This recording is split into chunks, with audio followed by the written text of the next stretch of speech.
नमा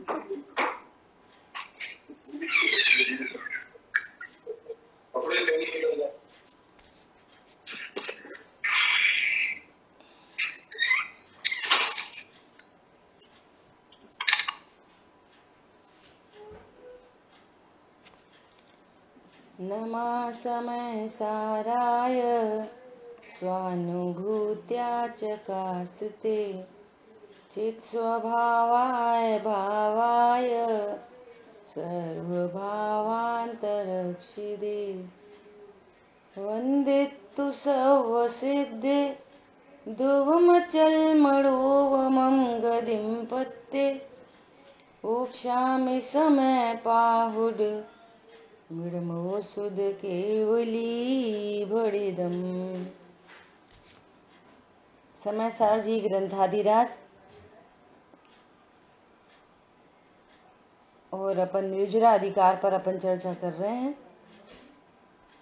निर्जरा अधिकार के अंतर्गत अपनी इस अधिकार की 195 गाथा पर अपन ने स्वाध्याय की,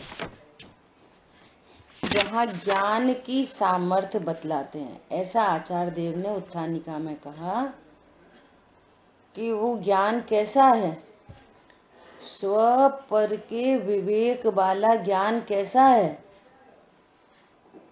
कि स्व पर के विवेक होने वाले ज्ञान में अब विषय भोग आदि बंध में निमित्त नहीं बनते। तो ये बहुत इंपॉर्टेंट बात है।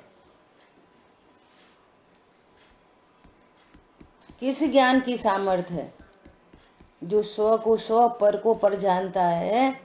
ऐसे ज्ञान की ऐसी सामर्थ्य है कि बाहर में विषय भोग दिखाई दे रहे हैं, भोगने का भाव भी दिख रहा है, परंतु वो बंध में निमित्त नहीं पड़ रहा। ये इम्पोर्टेंट बात है। तो कल अपन ने इस गाथा का स्वाध्याय कर लिया था। अब वैराग्य का सामर्थ्य बतलाते हैं।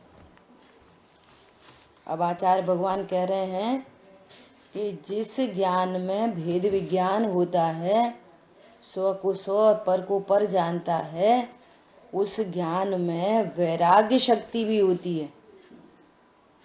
तो अब उस वैराग्य की सामर्थ्य बता रहे हैं। अब यहाँ वैराग्य को समझना चाहिए। वैराग्य मतलब क्या है ना? देखो 196 गाथा। जह मज्जम पिबमाणो अरदी भावेण मज्जदिड़ पुरिसो दब्बुव भोगे अरदो डाणी विड़ बज्जदी तहेव जो अरति भाव जु मध्य पी कर मत जन बनता नहीं द्रव्योपभोग विषय अरत ज्ञानी पुरुष बंधता नहीं। क्या बोल रहे हैं?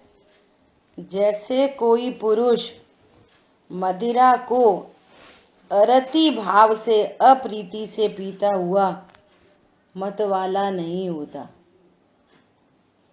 अभी लोक में ऐसा कहा जाता है कि किसी को कोई जबरदस्ती शराब पिला दे और उसको उसके प्रति अरति है, उसको कोई प्रीति नहीं है, वो शराब पीना नहीं चाहता, वो शराब को दुख रूप जानता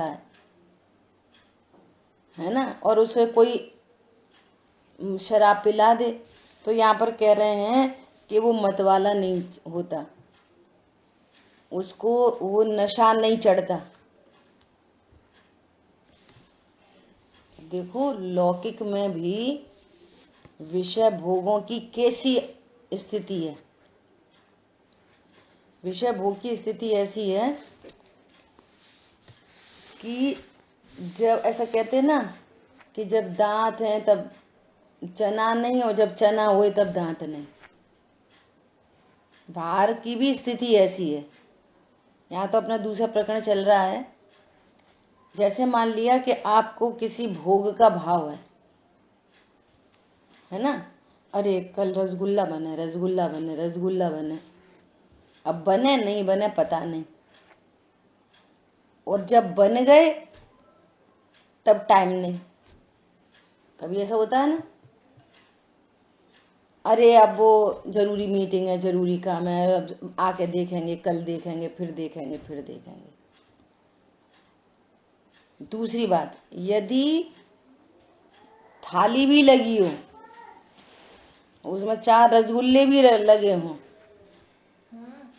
तो उस रसगुल्ले का भोग, रसगुल्ले से लगने वाला आनंद वो तब होगा जब वहां उपयोग हो और उस संबंधी भाव हो, उसके प्रति रति हो। अरति भाव से किया गया भोजन कोई स्वाद नहीं देता। क्यों? उपयोग जहां, उसका भोग होता है।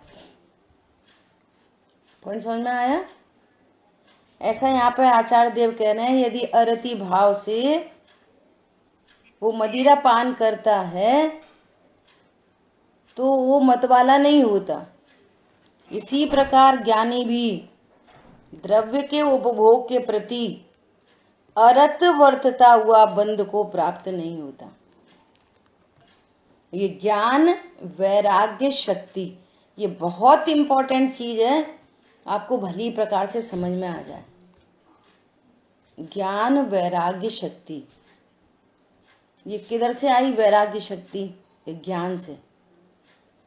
ये पूरा एकदम आगम युक्ति न्याय से पूरा कॉन्सेप्ट क्लियर हुआ कि मैं ज्ञान स्वरूप हूं, पर को भोग नहीं सकता,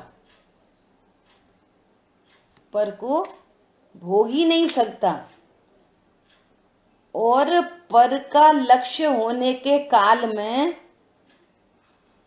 जो अच्छा जैसा लग रहा है अच्छा, वो भी जीव की अर्थात मेरी चारित्र की पर्याय है, और चारित्र की पर्याय इसमें से नहीं आई, ये तो मेरी ही पर्याय है। पर लक्ष्य होने पर ये तो मेरी पर्याय है। जो ये बात उसको पकड़ में आती है तो वो पर द्रव्यों के प्रति वैरागी हो जाता है। ये है ज्ञान वैराग्य शक्ति। स्व को स्व जाना, पर को पर जाना, ये ज्ञान भेद विज्ञान। स्व को क्या जाना? ज्ञायक, भगवान आत्मा, परिपूर्ण आत्मा, अविनाशी आत्मा, ये स्व को स्व जाना। और पर संयोग को पर जाना, विषयों को पर जाना, शरीर की क्रिया को पर जाना, अब भोगने के भाव को भी पर जाना। स्व को स्व, पर को पर जाना है ना। तो इनको पर जानने से क्या हुआ कि एक वैराग्य शक्ति प्रकट होती है। पर द्रव्यों के, अनंत पर द्रव्यों के प्रति अब अनंत राग द्वेष उत्पन्न नहीं होता।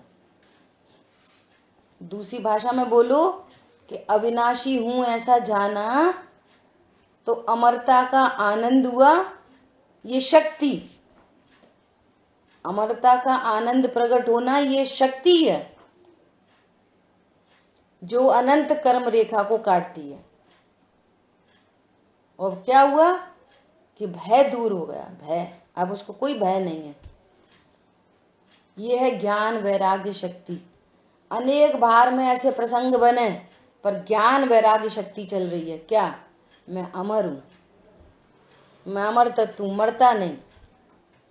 अब कदाचित कोई रोग उत्पन्न हो गया है ना, अब रोग उत्पन्न हुआ तो उसकी दवाई आदि सब चल रही है।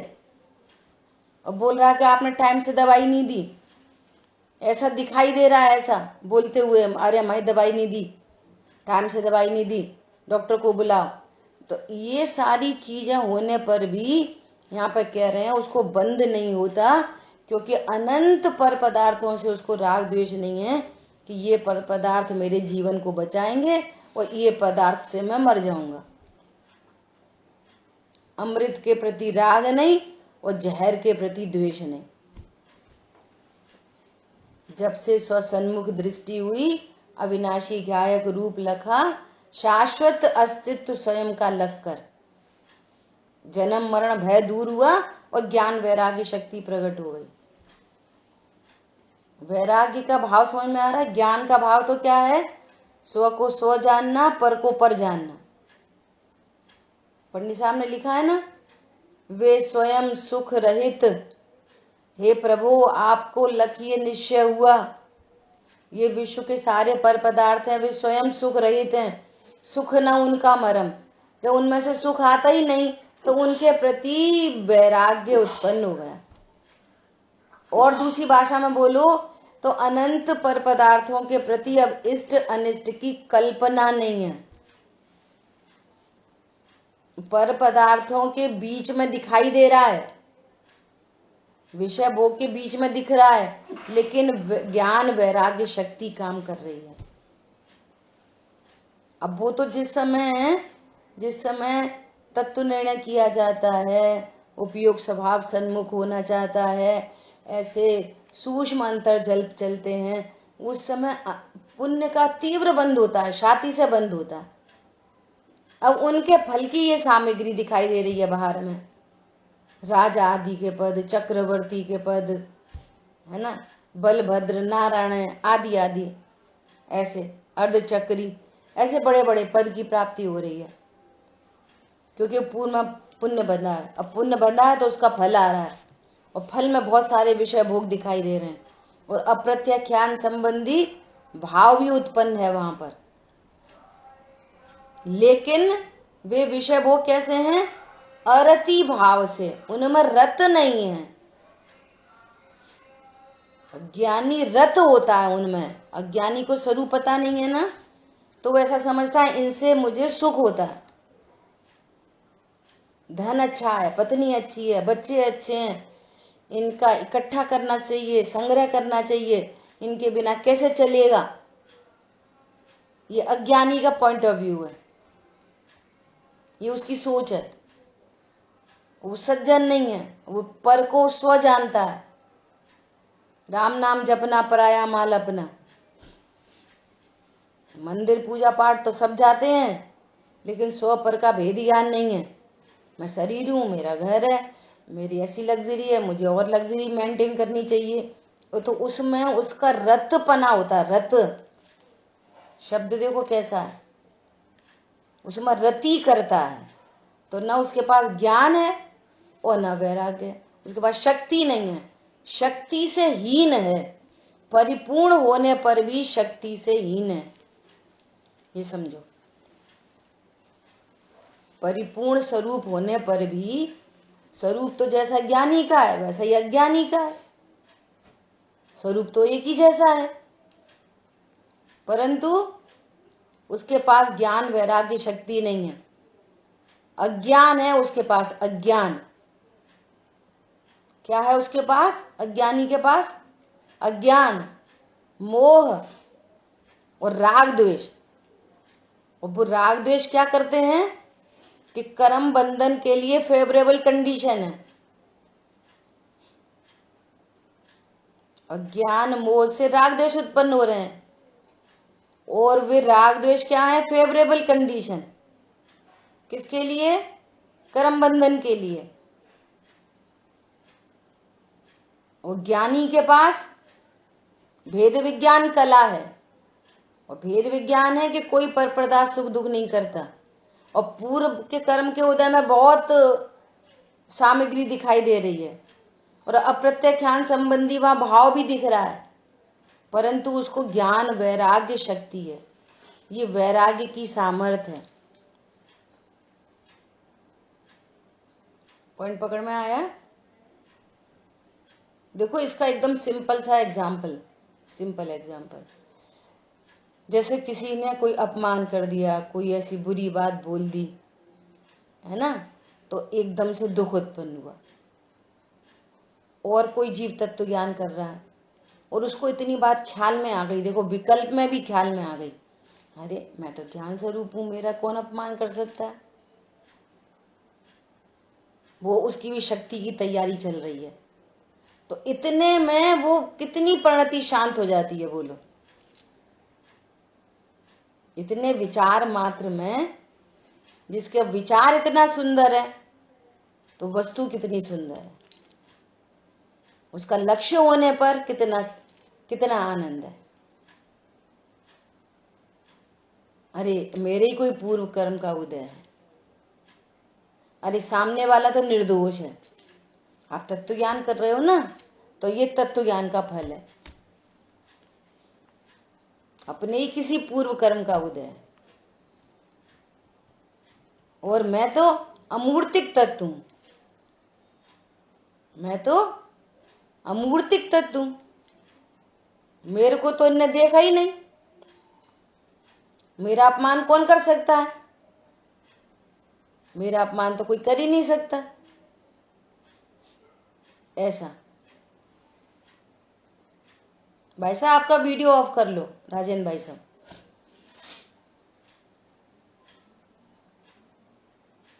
आई बात समझ में? ये ज्ञान वैराग्य शक्ति डेवलप होती है ऐसा। तो ज्ञानी को तो ज्ञान वैराग्य शक्ति है ही है, ज्ञानी को तो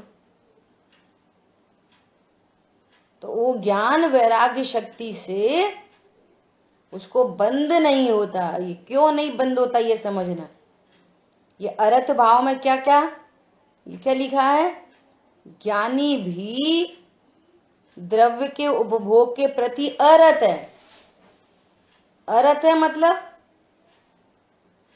अरत है मतलब वैराग्य भाव में वर्तता है। क्या वैराग्य भाव है? कि ये पर पदार्थ मेरे लिए सुख रूप नहीं है, इसका नाम अरति है, इसका नाम वैराग्य है। अब भले वो संयोग बना है, संयोग तो बना है क्योंकि पूर्व का पुण्य का उदय है, और गुणस्थान अभी निचला है, अभी संत साधु की अवस्था नहीं आई तो बनखंड आदि विचरण करें। अभी खाने पीने उठने बैठने लड़ने झगड़ने के अप्रत्यक्षान संबंधी भाव हैं, लेकिन अंतरंग में ज्ञान वैराग्य शक्ति है। ये पर पदार्थ मेरे लिए हित रूप अहित रूप दोनों नहीं है। वैराग्य शक्ति में इष्ट अनिष्ट की कल्पना नहीं है। ज्ञान में सौ को सौ पर को पर जाना है। पॉइंट समझ में आ गया? बोलो कौन बताएगा? अपन ने इतनी 2 3 4 बार रिपीट करा है, कौन बताएगा ज्ञान वैराग्य शक्ति मतलब क्या? बोलो।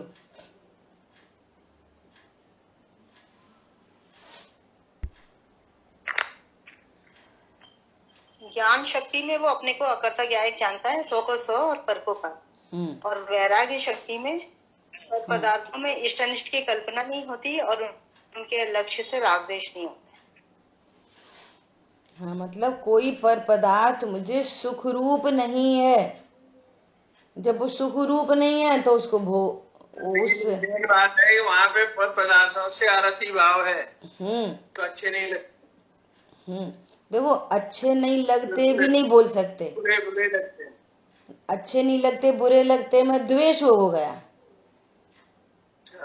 अच्छे बुरे नहीं लगते, वो तो फिर द्वेष परिणति हो गई। समझ आई बात? परिभाषा तो यही है रति भाव की। हाँ परिवार देखो, इसलिए क्या कह रहे हैं कि जिनागम में स्यादवाद शैली है। जब शुरू में किसी को बताएंगे ना तो ऐसे ही बताएंगे, है ना? रति और अरति कि चाहना, किसी को भला जानकर चाहना वो रति, और किसी को भला जानकर नहीं चाहना वो अरति। भला जानकर नहीं चाहना वो अरति, लेकिन बुरा जानना ऐसा नहीं, वो तो द्वेष हो गया। और चरणानियों की शैली, चरणानियों में तो यही कहेंगे कि उनको है ना विषय भोग काले नाग के समान लगते हैं। ये चरणानियों की शैली है। चरणानियों से समझाएंगे। क्या समझाएंगे? कि देखो ये विषय भोग हैं, इनका लक्ष्य करोगे तो इनके लक्ष्य से दुख उत्पन्न होता है, इनके लक्ष्य से कर्म बंधन होता है, ये अनंत संसार के हेतु हैं, ऐसा चरणानियों की शैली है। तो ये हेतु है, परद्रव्य हेतु है अनंत संसार में रुलाने का, कि इनके प्रति अज्ञान, इनके प्रति मोह, इनके प्रति राग, इनके प्रति द्वेष भी। यदि आपको पत्नी, दुकान, मकान, बच्चों से द्वेष है तो वो अरति भाव नहीं है, वो द्वेष भाव हो गया। बहुत लोग ऐसे ही बोलते हैं, चरणानियों की शैली है ना, अरे भैया ये तो सब मोह बढ़ावन हारे हैं, ये चरणानियों की शैली है, ऐसे बोलते हैं। काय के लिए क्या बोलते हैं? ये तो सब बच्चे हैं, ये तो सब मोह बढ़ावन हारे हैं, तो भैया इनसे क्या करो, दूरी मेंटेन रखो। और तुमने स्वरूप नहीं जाना। बेमोह बढ़ावन हारे हैं कि उनका लक्ष्य करके आप ऐसा कहते हो कि ये मेरे पुत्र आदि हैं, ये मेरा घर है, तो ये परिणाम मोह है कि वे पत्नी बच्चे मोह हैं, या वे तुम्हारे मोह को वे उत्पन्न करते हैं? बोलो। पत्नी बच्चे मोह उत्पन्न कराते हैं कि ये पत्नी मेरी है और अच्छी है, ये पत्नी मेरी है और बुरी है, तो ये मोह राग द्वेष ऐसे उत्पन्न होता है। भेद विज्ञान के अभाव में स्व को स्व, पर को पर नहीं जानते, तो भेद विज्ञान का अभाव है। और जहाँ भेद ज्ञान का अभाव है वहाँ ज्ञान वैराग्य शक्ति नहीं होती, वहाँ तो राग द्वेष उत्पन्न होते हैं। समझ आ गई बात? अनुकूल संयोगों में क्रोधित होकर संसार बढ़ाया है, और प्रतिकूल संयोगों में क्रोधित होकर संसार बढ़ता है, और अनुकूल संयोगों में हर्षित होकर संसार बढ़ता है। बात तो एक ही है। इसलिए ये अर्थ भाव को समझना चाहिए। वो जो पर पदार्थ हैं, अचेतन पर पदार्थ हैं, वे स्पर्श रस गंध वर्ण मेड हैं। उनमें ज्ञान और सुख नाम का गुण धर्म नहीं है, उनकी क्वालिटी नहीं है। तो उनके लक्ष्य से न तो मुझे ज्ञान होता और न उनके लक्ष्य से मुझे सुख होता और न उनके लक्ष्य से दुख होता। क्या बोला? वे तो स्पर्श रस गंध वर्ण मेड हैं, तो स्पर्श रस गंध वर्ण का हमारे को ज्ञान होता है बस। और उसी समय चारित्र गुण की पर्याय विकार रूप उत्पन्न होती है। अब ये उसको भ्रम होता है कि ये उधर से आया, ये सुख या दुख वो पर द्रव्य में से आया। समझ में आ गई बात?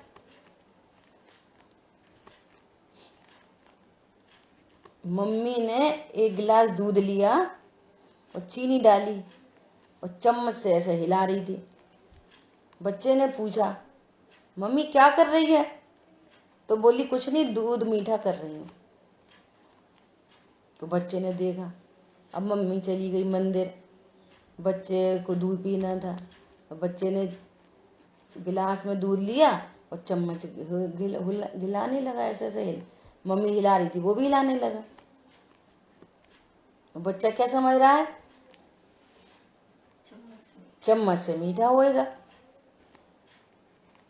माँ ने तो चीनी डाल रखी थी, चीनी डाली नहीं, तो चम्मच में से मिठास आती कि नहीं आती?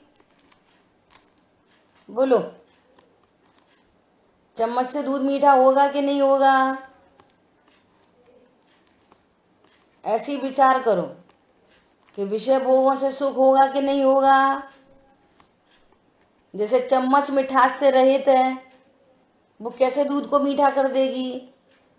ऐसे ही विषय भोग ज्ञान और सुख से रहित हैं, वे कैसे हमको सुख देंगे? निर्णय करो। और जब निर्णय कर लिया तो न उनसे राग है और न उनसे द्वेष है।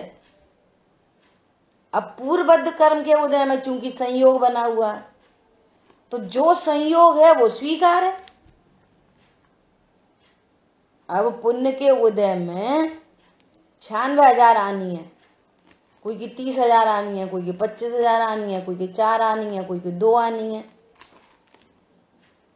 ये सब उदय जनित व्यवस्था है। तो वो 100 को 100 पर को पर जानता है, पूरी टेक्नोलॉजी पता है कि अब ये संयोग बन रहा है, सो बन रहा है। और संयोग आसमान से तो टपकेगा नहीं, संयोग भाव पूर्वक होगा। ऐसा भाव तो आएगा ना कि एक साड़ी और खरीद लें।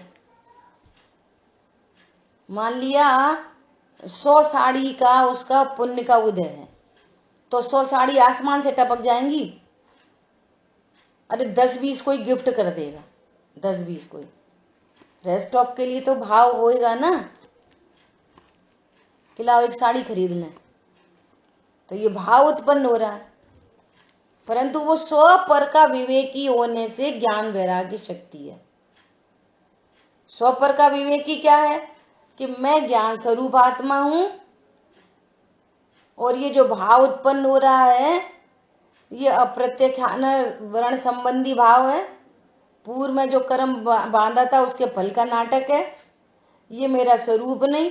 और जो साड़ी आई है वो अजीव द्रव्य है, मैं तो जीव हूं। साड़ी से न ज्ञान होता न सुख होता, और ये परिणाम मेरा स्वरूप नहीं। और परिणति निश्चिंत निर्भर है, एक बात। दूसरी बात, फिर वही परिपूर्ण स्वतत्व लखा, अब दृष्टि न पल भी हटती है। उपयोग जब ही जाता बाहर, वैराग्य भावना बढ़ती है, फिर स्वभाव सन्मुख होना चाहता है। पॉइंट समझ में आ रहा है? चारित्र गुण की पर्याय में 2 अंश डेवलप हो गए, एक वैराग्य शक्ति और शेष राग। चारित्र गुण की जो पर्याय उत्पन्न हुई है सम्यक दृष्टि को, पहले अज्ञानी को जो चारित्र गुण की विकारी पर्याय है वो अकेला आश्रव बंध तत्व है। आश्रव बंध, आश्रव बंध, आश्रव बंध। और सम्यक दृष्टि को अब क्या हो गया, संवर निर्जरा प्रकट हुई प्लस आश्रव बंध भी है। तो जितना संवर निर्जरा है वो वैराग्य शक्ति है, और जितना आश्रव बंध है वो परिणाम है। और उस परिणाम को वो ज्ञायक अपने से भिन्न जानता है, उस परिणाम को अपना स्वरूप नहीं जानता। समझ में आ गई बात? बोलो अब कौन बोलेगा, किसको समझ में आई बात बढ़िया से बोलिए। ज्ञान वैराग्य शक्ति, शांतनु बोलो।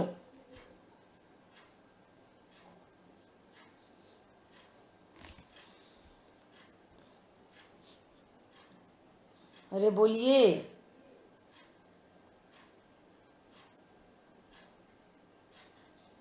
एक बार रिपीट करें।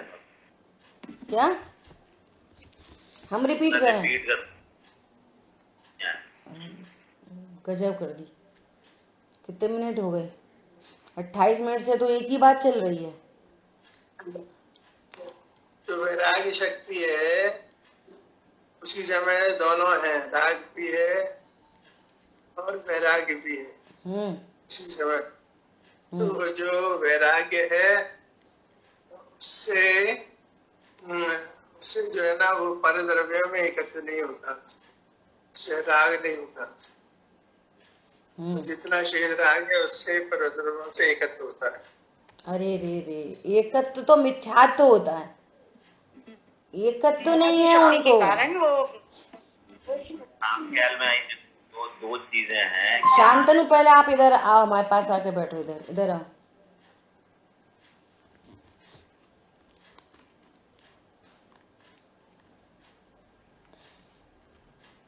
हाँ बोलो, मंजू बहन जी कुछ बोल रही थी, बोलो। बोल रही थी वैराग्य शक्ति के कारण विषय भोग तो गुण नहीं करते। ये टॉपिक तो मेरे को लेना ही है। बहुत बढ़िया। दो चीजें हैं। नहीं, उनको बोलने दो 1 मिनट। हाँ बता। ज्ञान वैराग्य शक्ति,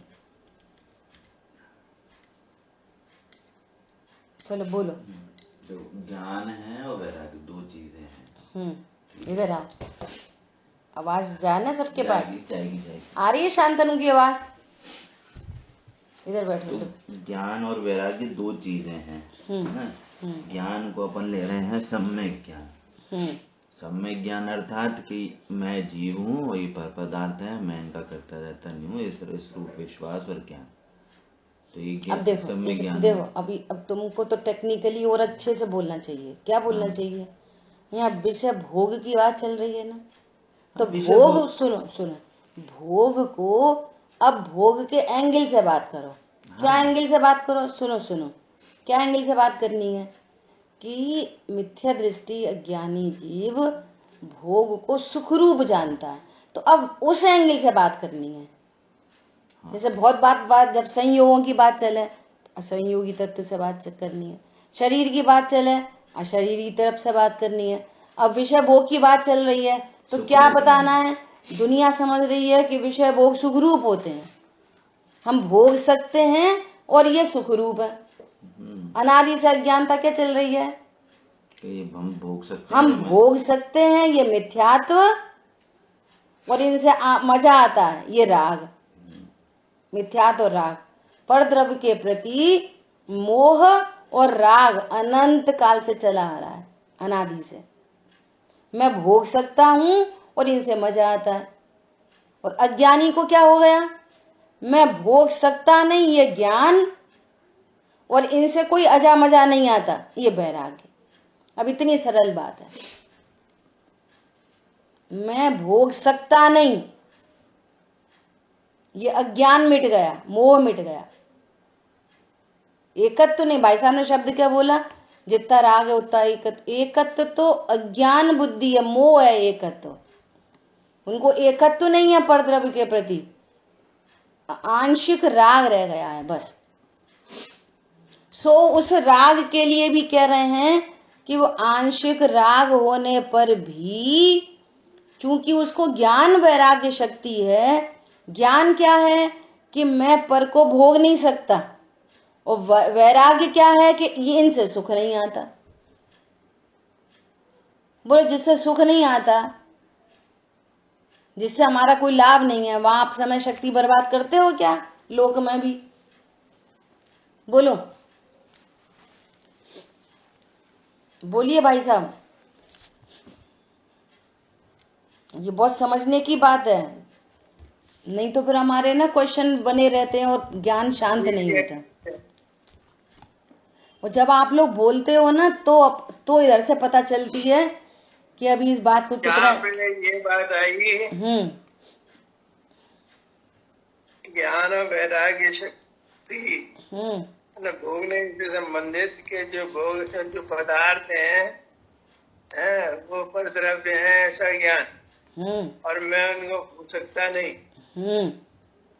ना, तो ये हुआ ज्ञान, हो गया। ये हुआ ज्ञान। जब भोग सकता नहीं तो फिर उनसे राग नहीं, उसको और द्वेष भी नहीं। इसको सिंपल करें, ज्ञान है सम्यक दर्शन संज्ञा ज्ञान रूप, उसको समाहित कर सकते हैं। वैराग्य है वो वीतरागता रूप है, चारित्र की परिणति है वैराग्य, और ज्ञान है सम्यक दर्शन, उसको समाहित करके ज्ञान बोल दिया। तो मैं भोग सकता हूँ या मेरे को उससे कोई लाभ हानि नहीं है, तो ज्ञान रूप होएगा। और उसको उनके विषयों को, जैसे सम्यक दृष्टि जीव है, भरत चक्रवर्ती है, इतने सारी रानियां हैं, भले ही उनमें भोग हो रहा है पर उनमें वैराग्य है उसमें, कि उससे आनंद नहीं आएगा। उसी काल में वैराग्य चल रहा है, देखो गजब की बात। वीतरागता चल रही है उससे, कि उससे आनंद नहीं आता। ये है ज्ञान वैराग्य शक्ति। आई बात समझ में? ये है ज्ञान वैराग्य शक्ति। ठीक है, क्लियर हो गई बात? अब चारित्र गुण की पर्याय में दो अंश हैं। यहाँ पे ये कहना है कि जो प्रत्यक्ष अनावरण जो वो वाला राग है, तो भेद ज्ञान होने पर वो राग भी, वो राग मतलब वैराग्य होने पर वो राग भी कार्यकारी नहीं, नहीं होता। बस ये कहना। क्योंकि उनको ज्ञान वैराग्य शक्ति है। ये है मतलब सज्जन पुरुष हो गया, स्व को स्व जानने वाला, पर को पर जानने वाला। चारित्र गुण की पर्याय में फॉर्मेशन हो गई वैराग्य की। शांति, हर काल में शांति शांति शांति, निश्चिंता, निर्भरता। अब समझना, चरणान योग की शैली में कहा जाएगा इंद्रिय के भोग मधुर विष सम हैं। क्यों कहा जाएगा? उधर से आपको हटाने के लिए और स्वरूप बताने के लिए। वास्तव में स्वरूप ऐसा नहीं है कि कोई वो विष के समान है। वे परद्रव्य हमारा नाश कर देंगे। परद्रव्य हमारा कुछ नहीं करते, तुम्हारा अज्ञान और मोह से तकलीफ है, परद्रव्य से तकलीफ नहीं है। चरणानियों बोलेंगे भैया ये तो ठगों की टोली है, ये तो मोह बड़ा बना रहे हैं। सुतदारा होए नसीरी, सब स्वार्थ के हैं भीरी। तो भेद विज्ञान से रहित इन बातों को सुना जाता है तो ये द्वेष उत्पन्न होता है। इसको ज्ञान वैराग्य शक्ति नहीं होती, द्वेष चलता रहता है परिणति में। अरे मोह बड़ा बना रहे हैं, अरे मोह बड़ा बना रहे हैं, ये तो मोह बड़ा बना रहे हैं। तो तुम फिर कैसे रहोगे अकेले? तो जहां जाओगे वहां पर जीव है। सिद्ध भगवान जहां पर रह रहे हैं ना, और उनको तो बस सूक्ष्म निगोदिया जीव भी ज्ञान का विषय बन रहे हैं, और आजू बाजू में अनंत सिद्ध परमेष्ठी विराजमान है। तो उनको देख देख के फिर मोह हो जाएगा। यदि परद्रव्य से मोह होता है तो क्या बोला? परद्रव्य से मोह हो जाएगा, फिर राग द्वेष का प्रसंग बनता रहेगा। सिद्ध भगवान को ही बन जाएगा। देखो जे बगल में कैसा निगोदिया है, पागल एकदम। देखो जे कितने अच्छे सिद्ध भगवान है। इतनी सरल बात है, स्वरूप नहीं समझ रहा, कितना दुखी है। तो उनको तो सबका ज्ञान हो रहा है। सुन लेना, जिन लोगों को ऐसा भाव रहता है ना, भैया अकेले भैया अकेले, पूरे 3 लोक में अकेले रहने की व्यवस्था ही नहीं है। क्या बोला?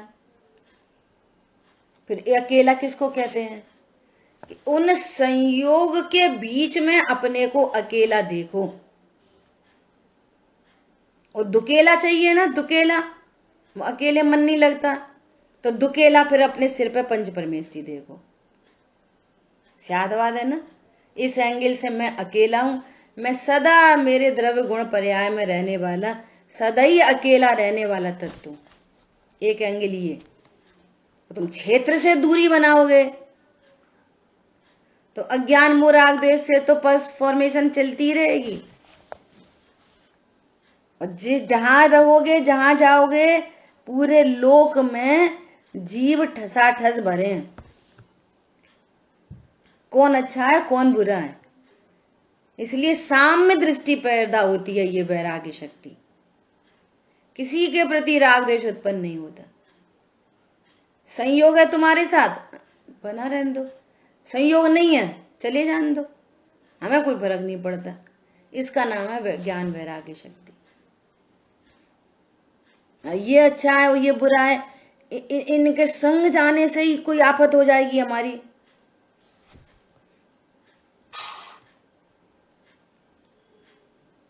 समाज में देखो, अब टॉपिक आया तो चर्चा कर रहे। अरे स्वरूप को जानने पर, अब अविनाशी से बात कर रहे, मैं अविनाशी स्वरूप हूं। जब मैं देह देवल में ही नहीं रहता, देह छूट जाए, किसी भी क्षेत्र में देह छूट जाए, मैं तो मेरे द्रव्य गुण पर्याय की सीमा में रहने वाला अविनाशी तत्व हूं, पर क्षेत्र से ही भिन्न हूं। पॉइंट पकड़ में आया? बहुत इंपॉर्टेंट बात कहने जा रहे हैं, सब लोग ध्यान से सुनना। चरणान योग की शैली कैसी है और वस्तु स्वरूप कैसा है, इसको समझने की कोशिश करना। चरणान योग की शैली कैसी है कि भैया हॉस्पिटल में भर्ती नहीं करना, अभक्ष नहीं करना, एलोपैथी नहीं खिला देना, फलाना नहीं कर देना। ये चरणान योग की शैली है। क्यों शैली है चरणान योग की ऐसी? कि पाप भाव से, गिरते हुए भाव से बचाता है चरणान योग। क्यों? उन पर पदार्थों का अभी तुम्हारी तैयारी नहीं है ना अच्छी, इसलिए पर पदार्थों का संयोग बन जाने पर तुम्हारे को अधिक राग द्वेष होने की संभावना रहती है, तो उस संभावना से बचाया जाता है। लेकिन द्रव्यान योग कैसा है कि हमारा तत्व निर्णय इतना कमजोर नहीं है कि यदि कोई पर क्षेत्र में चला जाए तो द्रव्य गुण पर्याय में जो ज्ञान वैराग्य शक्ति डेवलप हुई है वो उस शक्ति का ही नाश हो जाए पर क्षेत्र से, इतना भी कमजोर नहीं है। दोनों तरफ से बात समझनी चाहिए। अब सुनो, वो कहाँ जाना है कहाँ आना है वो क्रमबद्ध में सुनिश्चित है, सो उसकी स्वीकृति से भी हमारा ज्ञान रिलैक्स है, क्योंकि परद्रव्य ना हमारे को मोह कर, हमारा कमजोर होगा तो हमारे को राग होएगा, हमारे को तत्व ज्ञान नहीं होएगा तो हमारे को पर लक्ष्य से द्वेष होएगा। पर लक्ष्य न राग कराएगा न द्वेष कराएगा, और हमारा तत्व ज्ञान है तो परद्रव्य का संयोग होने पर भी कुछ नहीं होएगा। दोनों तरफ से बात को एकदम समझ के एकदम रिलैक्स होना। पॉइंट समझ में आ रहा है कि द्रव्यान की शैली कैसी है? जिस आशव को दुख रूप कहा जाता है चरणान योग की शैली में, द्रव्यान योग से वो आशव दुख रूप नहीं, ज्ञान का गेय मात्र है। चरणान योग की शैली में हे बताएंगे और द्रव्यान योग की शैली में उसी आश्रव को ज्ञेय बताएंगे। समझ में आ रही है? बहुत टेक्निकल बात है ये। चरणान योग की शैली में क्या बताएंगे कि ये दुख रूप है, जिससे परिणति वहां से हटे, और आत्मा सुख स्वरूप है तो परिणति इधर आए, और जब इधर आएगा तो पता चलेगा वो तो ज्ञान का मात्र ज्ञेय है। दोनों तरफ से बात को भली प्रकार से समझना चाहिए। आई बात ख्याल में? अरे बोलो।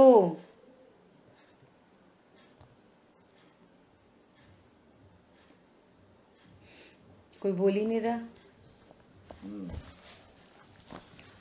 बहुत बढ़िया। मीनल बहन जी, आपको बात समझ में आ रही है? है ना? ऐसा इसलिए यहाँ पर कह रहे हैं अरति भाव और द्वेष भाव में बहुत अंतर है। उससे रति नहीं है, उससे प्रीति नहीं है। यही स्पष्ट कर दो, रति और द्वेष में अंतर।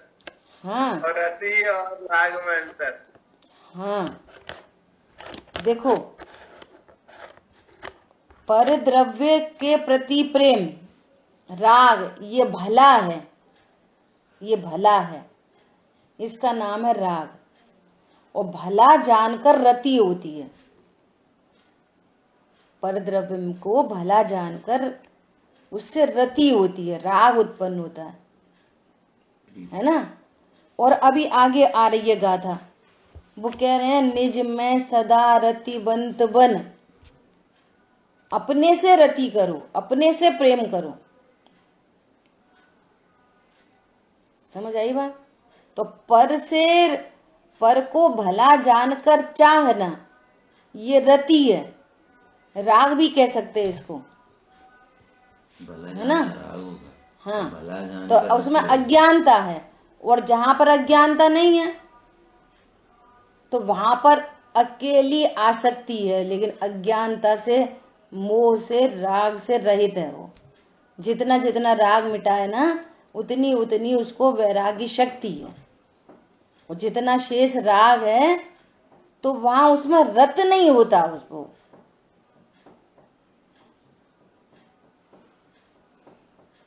जैसे दोस्तों ने बोला हमारा पेपर है, और दोस्तों ने बोला कि चलो आप पिक्चर देखे, यहाँ बहुत अच्छी है, आज लास्ट शो है, बहुत अच्छी है। अब चले तो गए, लेकिन कैसे गए? रति नहीं है। अब दिख तो रहा है पिक्चर हॉल में, लेकिन रति नहीं है। ऐसे ही अरति, अब वो विषय भोगों के बीच में दिख नहीं रहा, लेकिन विषय भोग हम खा जाएंगे हमको, ऐसा उनसे द्वेष नहीं है। राइट नॉलेज है कि ये सुखरूप नहीं है, इसका नाम है वैराग्य। और शेष भाव में जो विषय भोग आदि हैं तो उनके प्रति उसको राग भाव नहीं है। इतनी बात यहाँ कहना चाह रहे हैं। चारित्र गुण की एक पर्याय में दो अंश चल रहे हैं, एक शेष राग और एक वीतरागता। तो ये जो वीतरागता का अंश है ये इसको अनंत संसार में रुलने नहीं देगा। इसलिए कह रहे हैं कि विषय भोग होने पर भी ज्ञान वैराग्य शक्ति के कारण वो बंधता नहीं है। इतनी बात हो रही है, ठीक है। देखो टीका, जैसे कोई पुरुष मदिरा के प्रति जिसको तीव्र अरति भाव प्रवर्तता है, अरति भाव प्रवर्ता अर्थात ये मेरे सुख के हेतु नहीं है, बस इतनी बात, राइट नॉलेज, ये मेरे सुख के हेतु नहीं है। ऐसा मदिरा को पीने पर भी तीव्र अरति भाव की सामर्थ्य के कारण मतवाला नहीं होता, उसी प्रकार ज्ञानी भी रागादि भावों के अभाव से, चतुर्थ गुण स्थानवर्ती को एक कषाय चौकड़ी का भाव है, उतना वैराग्य शक्ति है। पंचम गुण स्थानवर्ती के पास जितने कषाय का अभाव हुआ उसको और वैराग्य की वृद्धि हो गई, है ना। मुनिराज हुए तो तीन कषाय चौकड़ी का अभाव। तो जितना जितना राग का अभाव हो रहा है उतना उतना उसको वैराग्य वर्तता है, वीतरागता वर्तती है। और जितना राग भाव है तो पर द्रव्यों के प्रति उसको कोई विशेष राग नहीं होता। ऐसा भी शब्द आता है, आगे भी आएगी, कि वे विषय भोगों को भोगते नहीं भुगतते हैं। अब क्या करें, कर्म का उदय है, छुट्टी काटो, ऐसा भी शब्द आता है। कहने का मतलब ये है शब्द लिमिटेड है, भाव अनलिमिटेड है। इसलिए भगवान आत्मा को अवाचक भी कहा जाता है। शब्दों के द्वारा भी उसके परिपूर्ण स्वरूप को बताया नहीं जा सकता। शब्दों में शक्ति थोड़ी है और वस्तु स्वरूप बहुत बड़ा है। आई बात ख्याल में? कोई बात कहने चलो तो उसका कोई दूसरा अर्थ भी निकाल सकता है।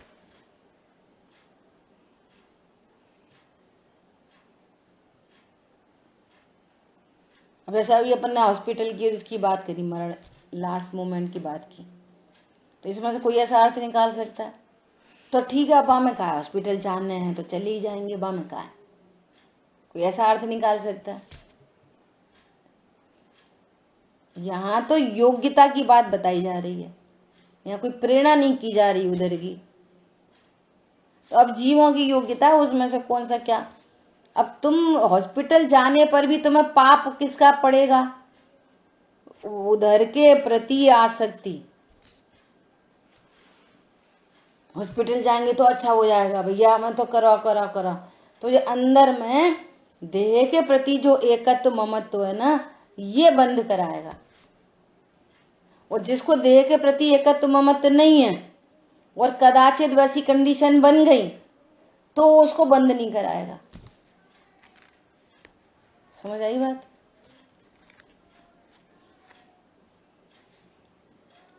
गजब की बात है।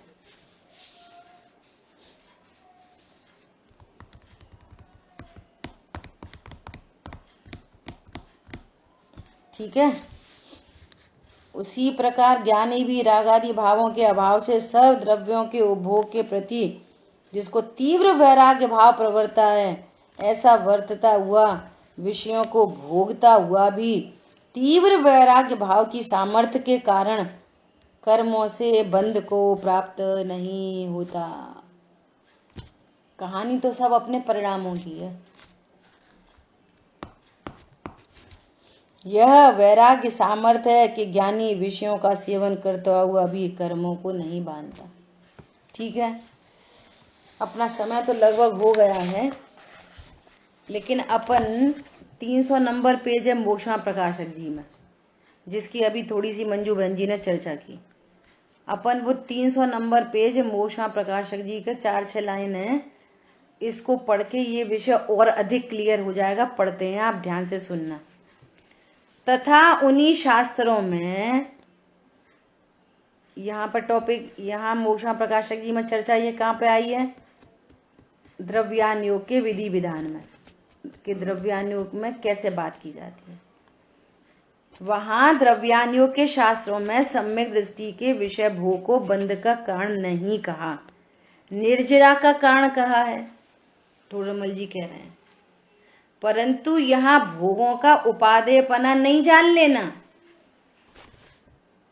भोग तो भोग, भोग से क्या होता है?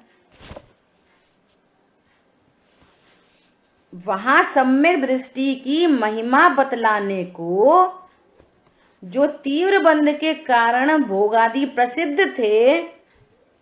भैया कितना परिग्रह, बहुआनम परिग्रह से नरक चले जाओगे।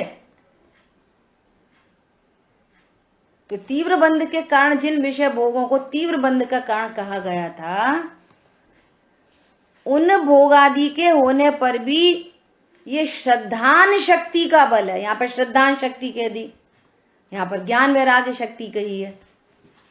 कोई डिस्कस कर सकेगा कि ज्ञान शक्ति कह रहे हैं, वैराग्य शक्ति कह रहे हैं, श्रद्धान शक्ति कह रहे हैं, इसका क्या मतलब है? बोलो बोलो, कहाँ रहते हो पता नहीं।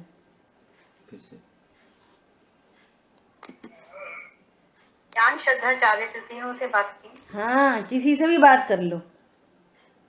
यहाँ पर श्रद्धान शक्ति कह दी, समय सार जी में ज्ञान वैराग्य शक्ति कह दी। तीनों पर्याय हैं किसी के। यहाँ पे श्रद्धान शक्ति है, वहां ज्ञान वैराग्य शक्ति है। जहाँ पे ज्ञान वैराग्य शक्ति है, वहां श्रद्धान शक्ति भी होगी। किसी भी एंगल से बात कर लो। यहाँ पे श्रद्धान शक्ति के बल से मंद बंद होने लगा, उसे गिना नहीं, और उसी बल से निर्जरा विशेष होने लगी। श्रद्धान शक्ति के बल से निर्जरा चल रही है, भोग से निर्जरा नहीं हो रही। उपचरित कथन कर रहा है कि विषय भोग निर्जरा के कारण है, और अपन लगातार इस बात को कर रहे हैं। विषय भोग निर्जरा के कारण नहीं है, अल्प बंध है वहां विषय भोग में। विषय भोग में अल्प बंध है, उसको गिना नहीं जा रहा। और ये कह रहे हैं कि देख, जो विषय भोग बंध के हेतु थे, उससे कहीं अधिक विषय भोग भी बंध में हेतु नहीं हो रहे। ये कारण क्या है? कि ज्ञान, श्रद्धान, वैराग्य शक्ति।